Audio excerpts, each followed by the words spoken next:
Ciao e bentornato. Dopo aver parlato del grande maestro Ansel Adams, continuiamo la nostra panoramica sui grandi fotografi di paesaggio parlando degli artisti nostrani.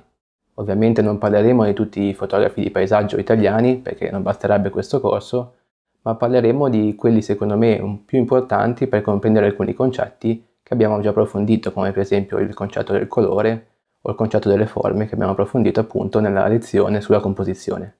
Il primo fotografo di cui ti voglio parlare è Franco Fontana, uno dei fotografi di paesaggio che io preferisco.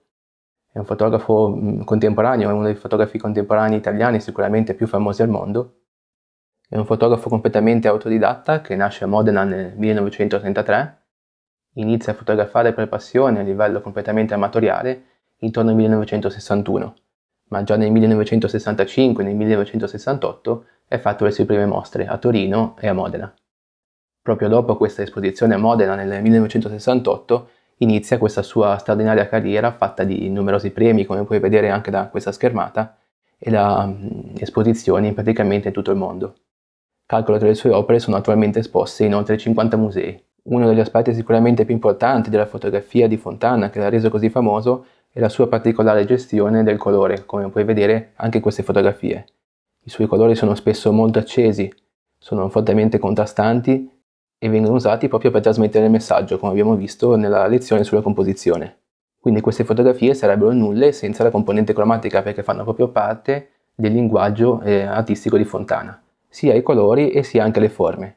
Perché come puoi vedere anche in questi scatti c'è un grande gioco di linee molto rette soprattutto, molto ben marcate, che fanno appunto parte del linguaggio artistico di questo artista. Un linguaggio che viene espresso in tutti i campi in cui Fontana lavora, perché comunque è un fotografo di paesaggio sì, ma è anche un fotografo molto eclettico, quindi ha sperimentato diversi stili, per esempio anche la street, questo è più uno still life fatto in street, perché comunque prende dei particolari e sono sempre particolari, vedi, molto ridondanti in forme e in colori, quindi l'importanza di questi due elementi in questo artista è veramente fondamentale. Ho scelto proprio Fontana per il suo particolare uso del colore, quindi un linguaggio praticamente astratto.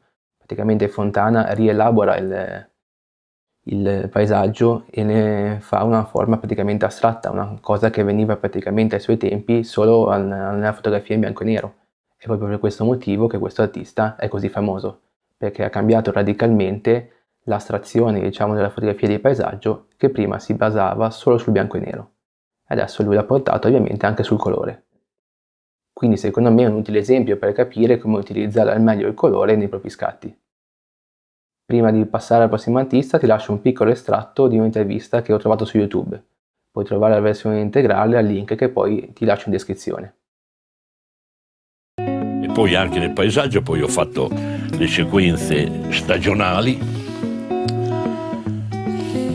Non c'è niente che rimane fermo, no? Rimane fermo. Quando io dico sempre anche ai ragazzi fotografi, cambiate sempre per rimanere quello che siete, perché è una grande verità. Cioè, se io guardo un albero, cambia continuamente. Il giorno stesso che non cambia più si secca e muore.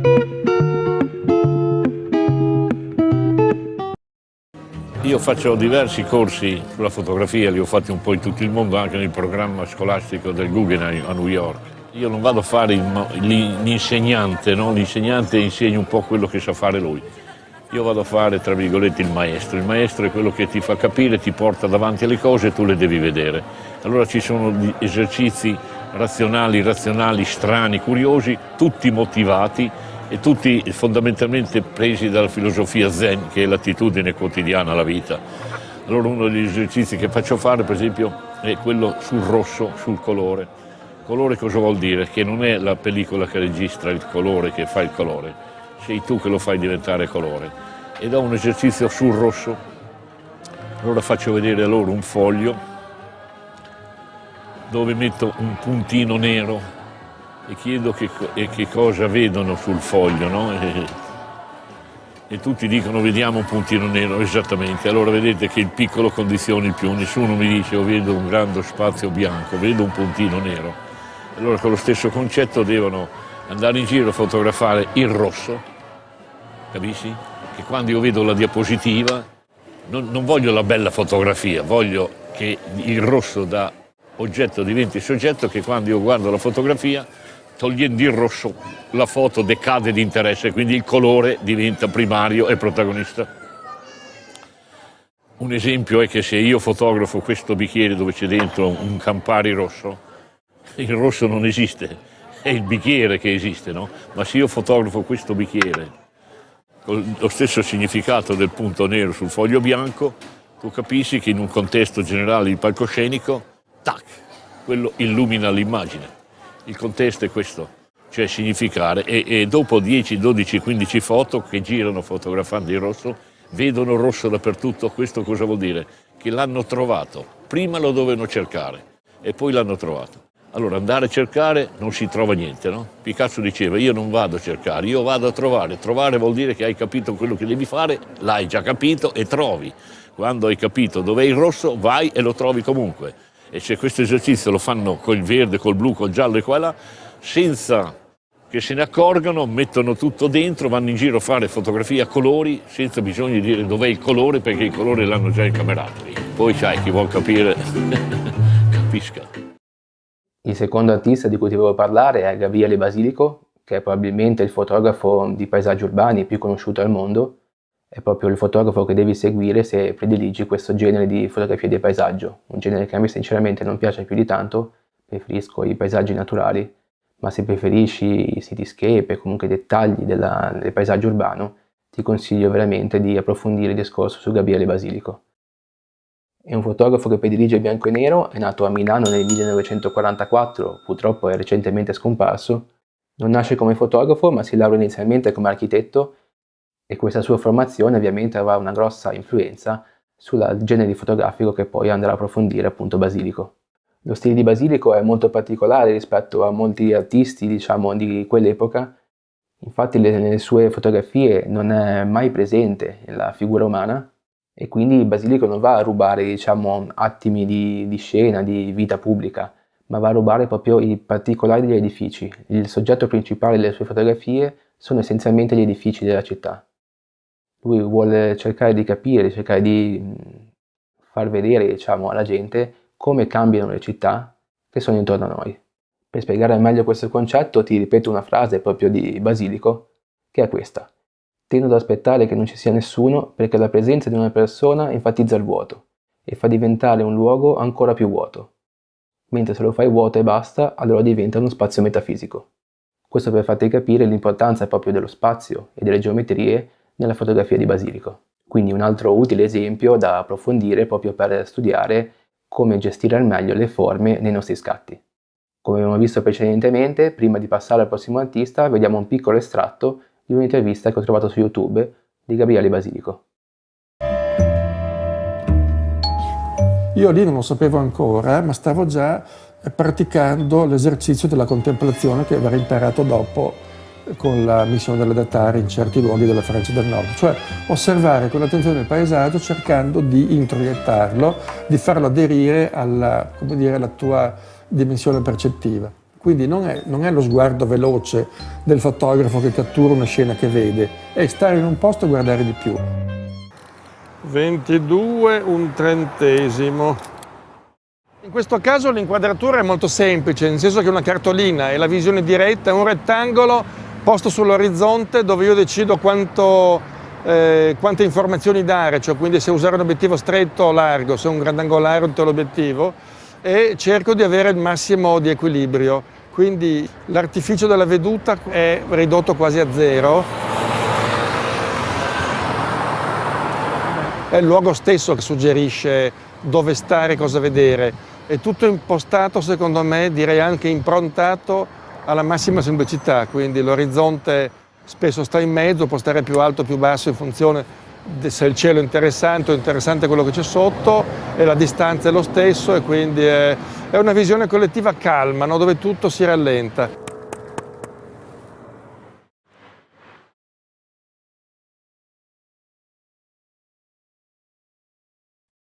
Il terzo artista italiano di cui ti volevo parlare si chiama Olivo Barbieri, è un fotografo contemporaneo che è famoso soprattutto per una tecnica molto particolare che è chiamata tilt shift.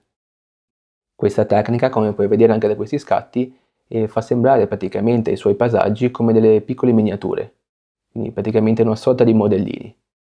Per ottenere questa tecnica usa delle particolari lenti che vengono appunto chiamate tilt shift, che come puoi vedere da queste immagini sono completamente snodabili, quindi permettono il movimento della lente sia verso l'alto e verso il basso e sia verso destra e verso sinistra. Le lenti tilt shift sono delle lenti che vengono utilizzate soprattutto nella fotografia e l'architettura perché permettono di gestire meglio la messa a fuoco e la profondità di campo, muovendola all'interno di tutto lo scatto, quindi tu puoi muovere la lente e il punto di messa a fuoco all'interno di tutto lo scatto senza muovere la fotocamera. E puoi creare appunto questi effetti prospettici che vengono chiamati tilt shift o messa a fuoco selettiva, dove praticamente Barbieri simula la poca profondità di campo della fotografia macro inclinando l'angolo della lente sul piano posteriore della fotocamera. In questo modo si creano queste sfocature graduali a questo punto di messa a fuoco centrale e si crea pian piano una sfocatura graduale che simula appunto questo effetto del modellino. Questa tecnica si può anche ricreare attraverso programmi di fotoritocco come Photoshop o come Lightroom, magari poi vedremo in una lezione dedicata come fare, ma ci vogliono comunque delle accortezze in fase di scatto. Ci vuole un'inclinazione della fotocamera di 45 gradi rispetto alla scena, ci vogliono magari dei soggetti in movimento, una scena comunque molto semplice, l'immagine classica di un modellino, quindi qualche macchina, qualche piccola casa, in modo tale da non complicare troppo lo scatto.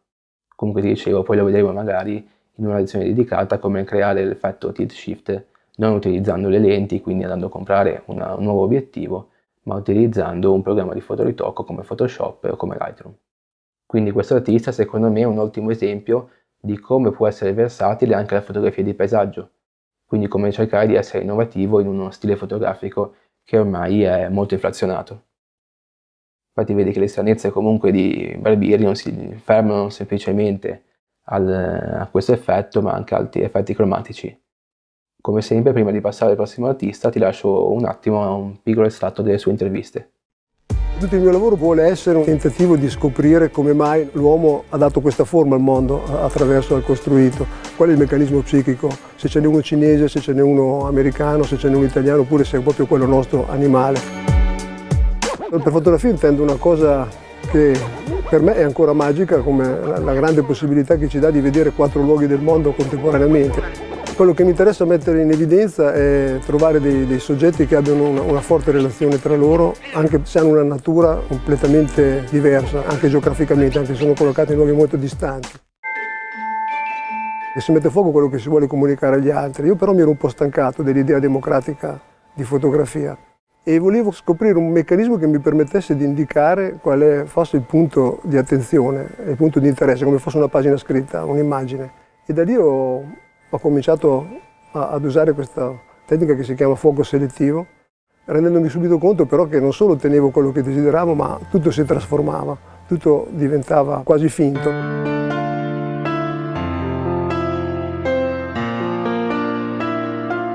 Le ultime immagini sono a volte in modo impercettibile una coesistenza di negativo e positivo. Questo perché a seguito di una frase importante per me di Lévi-Strauss, lui ci fa notare che il negativo e il positivo contengono la stessa quantità di informazioni e questo è anche un giudizio morale, no? Credo.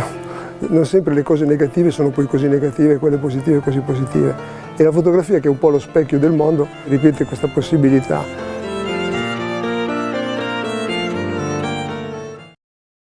L'ultimo artista di cui ti volevo parlare in questa rassegna di fotografi italiani è sicuramente minore rispetto ai precedenti, è un po' meno famoso, è sempre contemporaneo e si chiama Luca Campigotto.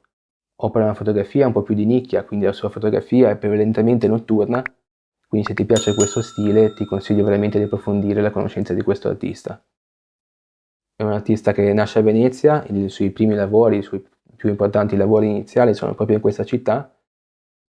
Come spesso accade ai grandi fotografi, non nasce proprio con una vocazione della fotografia, ma si laurea inizialmente in una tesi di storia moderna, comunque una vocazione che poi rimarrà anche appunto nei suoi scatti. Infatti la sua fotografia non è solo notturna, ma è anche diurna e va soprattutto a valorizzare alcuni siti, come per esempio un suo importante lavoro è il Cairo, dove praticamente lui rivive, diciamo, i suoi aspetti storici, il suo passato storico.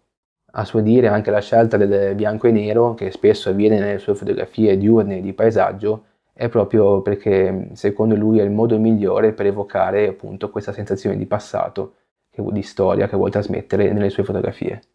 Perché praticamente secondo lui riproducono delle immagini che vengono definite senza tempo e quindi il loro fascino, il loro senso, diciamo, di longevità sono maggiori rispetto a una classica fotografia a colori. Ti lascio anche in questo caso un breve estratto della sua intervista.